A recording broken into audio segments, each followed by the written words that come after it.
Poslanci so se minuli teden ponovno ukvarjali s krpanjem slovenskega zdravstva. Ker je stanje kritično, so zakonu v enem tednu 3-krat spremenili ime. Najprej je bil zakon o nujnih ukrepih na področju zdravstvenega varstva, potem zakon o nujnih ukrepih na področju zdravstva, dela in sociale ter z zdravstvom povezanih vsebin.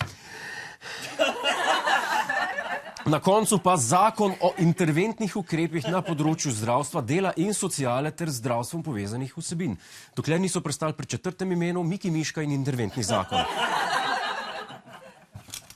V glavnem, zakon je bil zelo nujen, ker je vlada z novim letom ukinila prostovoljno zdravstveno zavarovanje in ga spremenila v obvezni prispevek. Ali je zdaj vsaj to urejeno? Ja, Miran, Zavodu za zdravstveno zavarovanje zmanjkuje časa za zadnje priprave, no vsaj tako opozarjajo dobrih 18 dni do uvedbe obveznega zdravstvenega prispevka. Zakon, ki prispevek določa, namreč, kot smo slišali, poslanci potrjujejo šele danes, zato ključni deležniki, kot so ZZZS, delodajalci, računovodski servisi in pa finančna uprava, ne bodo imeli dovolj časa za uveljavitev sprememb v sistemih informacijske podpore, no vsaj tako poudarjajo. Hvala, Anja Ristič, moje ime je Jure, ne Miran, kot drugo pa. Se pravi, ni urejeno, če kaj razumem, ker informacijski sistem ne bo pripravljen in nobenemu ni jasno, kako naj nam novi zdravstveni prispevek trgajo od plače. Jaz mislim, da bi Zavod za zdravstveno zavarovanje moral najeti ministrstvo s Stojmenovo duh. A ni ona dežurna za računalnike?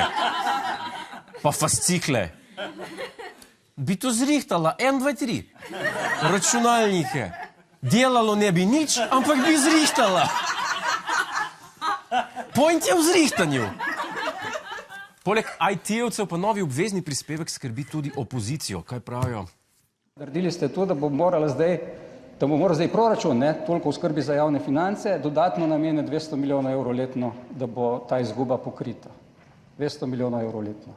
Se pravi, nobenega efekta od tega ne bo. Ta denar bo tako in tako šel iz žepov ljudi in iz podjetij. Sej davki prihajajo verjetno od tam. Kar je hotel povedati poslanec Černač je, da nam bodo denar vzeli z levega namesto desnega žepa.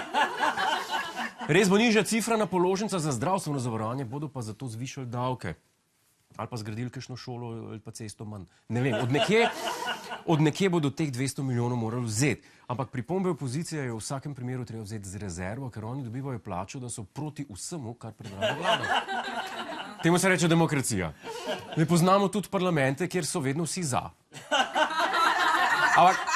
Ampak temu se ne reče demokracija. Ampak strinjanje z vodjo, ki ima odlične ideje in ima vedno prav. Tak ga rabimo. Kakorkoli, če so bili v opoziciji proti, so bili v koaliciji nad zakonom navdušeni, je tako?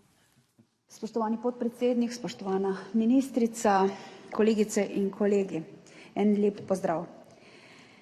Če bi ta zakonski predlog ocenjevali s šolskimi ocenami, bi verjetno prejel slabo zadostno oceno. Komaj zadostno? Čak, a se niti vladni koaliciji pred glasovanjem niso zmenili, da je interventni zdravstveni zakon cool? Jaz bi to naredil, tako kot se z vami zmerim, ploskajte tudi, če ni smešno.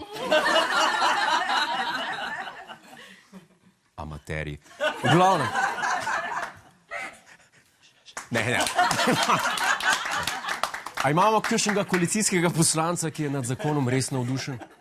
Pred nami je zakon, ki je vsaj zame osebno eden najboljših zakonov, ki sem jih v Državnem zboru, odkar sem poslanka, dobila na klop. V njem so številne odlične rešitve, tudi take, ki pomenijo tektonske premike v smislu krepitve vseh teh desetletjih podivjanega neoliberalizma do dobra skrhanega javnega zdravstvenega sistema. No, tako pa zgleda ženska, ki je imela vajo. Najboljši zakon kadarkoli.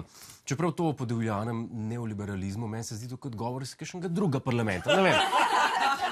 In kako so to koalicijsko neenotnost komentirali v Gibanju Svoboda? Veliko naštetih ukrepov postavlja pacienta v središče in istočasno naslavlja tudi izziv povečane dostopnosti. Zato se upravičeno sprašujemo, ali res vsi beremo isti predlog zakona. To je resna dilema. Zdaj, glede na to, da so mu 3-krat spremenili naslov, je čisto možno, da je kdo prebral napačen tekst. Glede na videno, glede na to, kaj sem videl, da bi res rekel, da so brali Miki Miško in ne interventnega zakona. Lahko bi bilo pa slabš, lahko bi pa videli miške. Zmeraj lahko slabš, ljudje dragi.